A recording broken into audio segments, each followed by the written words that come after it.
Denver. I think to win this game, Denver needs big games out of Lawson and Harrington. Lawson can set the tone in transition. Harrington has the ability to post up or make threes in the half court.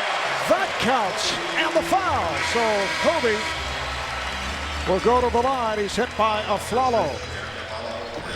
Well, we've seen this about a million times. I mean, Kobe just using his ball handling, his footwork to spot he wants, and then the strength to get the shot off with contact.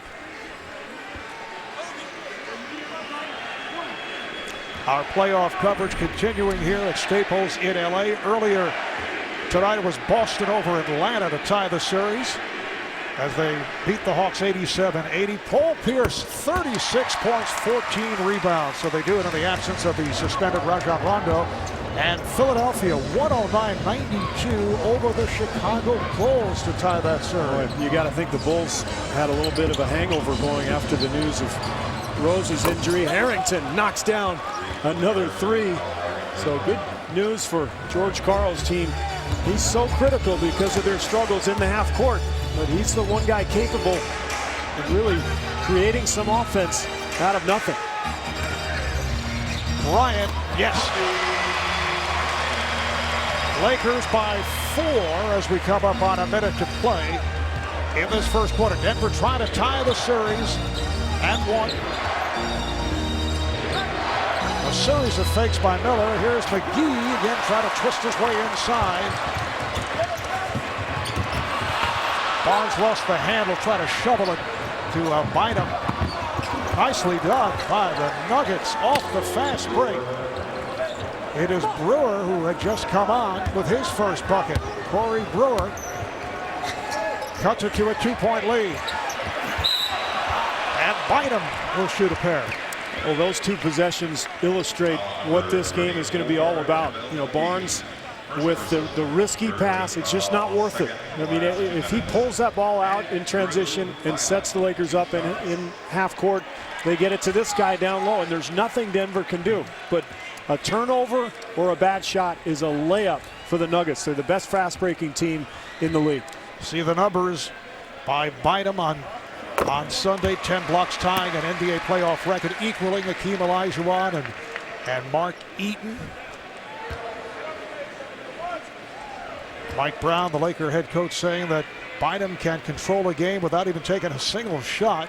However, Denver's head coach George Karl said that Bynum was playing a very nice illegal defense. He said, we got one call. There were about 30 of them the other way, referring to 3-second violations. Well, he likes to camp in the lane, but you know, the rule is you have 3 seconds before you have to get out there. 2.9 actually as Harrington misses on the jumper. And we'll try to get a look at that as the game goes on. But as long as a guy runs past you in the lane and you're within arm's length, then the count starts over. And Bynum really trying to work that angle in game 1. Obviously, George Karl didn't quite agree. Got a 4-second differential between the game clock and shot clock. Bryant shoots the 3. Yes. Kobe 6 of 8, 14 points here in the first. Miller gets it off without a counter. So the Lakers jump out early. The Nuggets able to come back.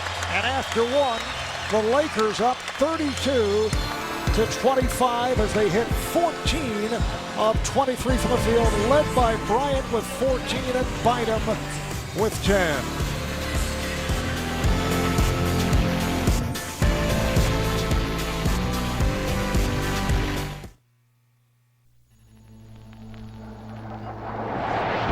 You want to know what the war of the future is going to look like? I don't think the second leading scoring bench in the NBA after San Antonio. And with this particular lineup for LA, with Kobe and Bynum sitting, Denver doesn't have to double team. So the Lakers will probably go into Gasol. If McGee can do a good job one-on-one against Gasol, now they can get out and run.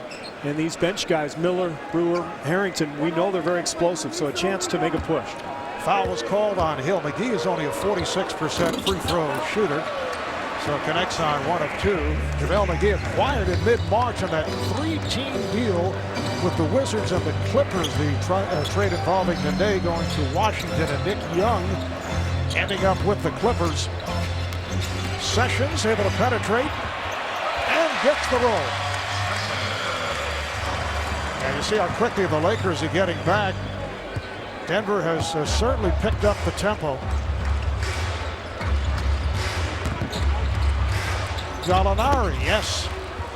And that is his first field goal. They need him to get going as well. Gallinari might be their best one-on-one player, and he's got the size to shoot over the top of the Laker defenders.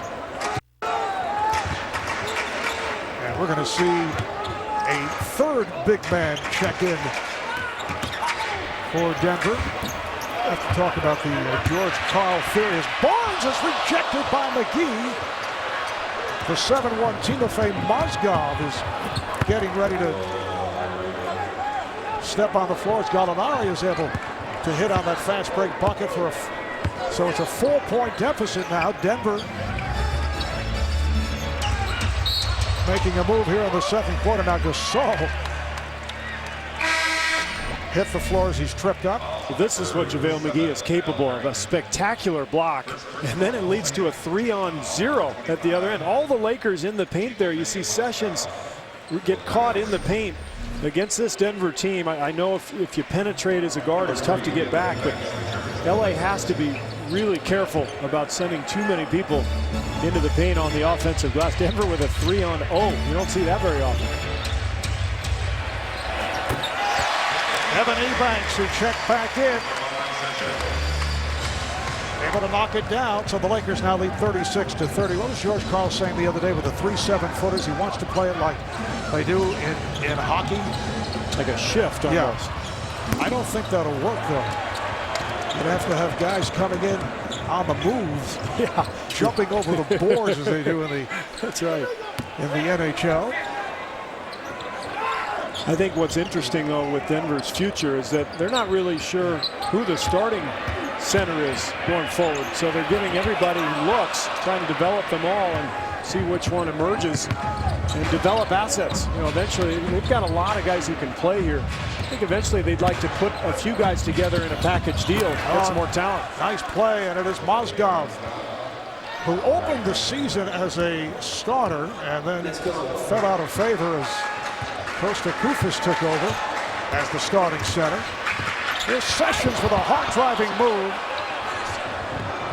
The outlet to Brewer, and he scores. Is he fast? I mean, he reminds me a little bit of Sean Marion in his prime in Phoenix 6-7 years ago when he would just explode past everybody. Brewer just burst his speed there. So Denver within 2, timeout taken, and now the world reveal of Call of Duty, Black Ops 2.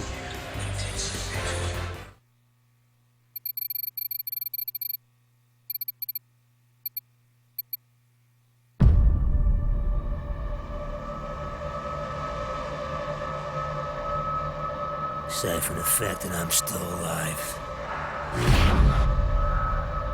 none of this surprises me.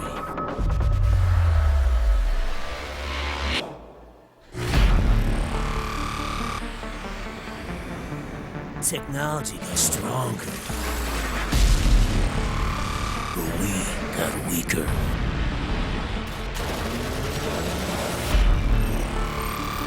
We built computers, robots,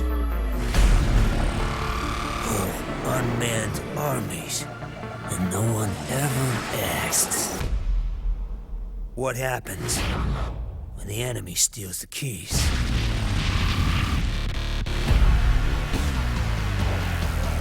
And the things they built to keep us safe are turned against us.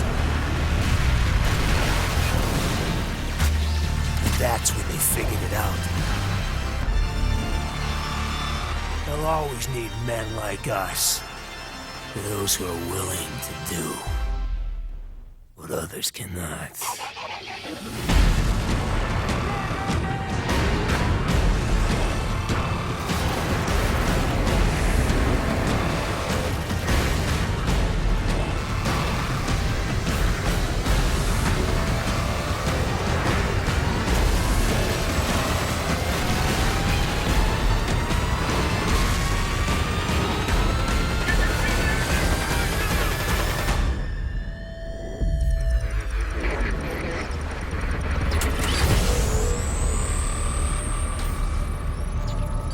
This product not yet rated. Our Monday through Wednesday carryout deal has been so popular, we need to hire more pizza chefs.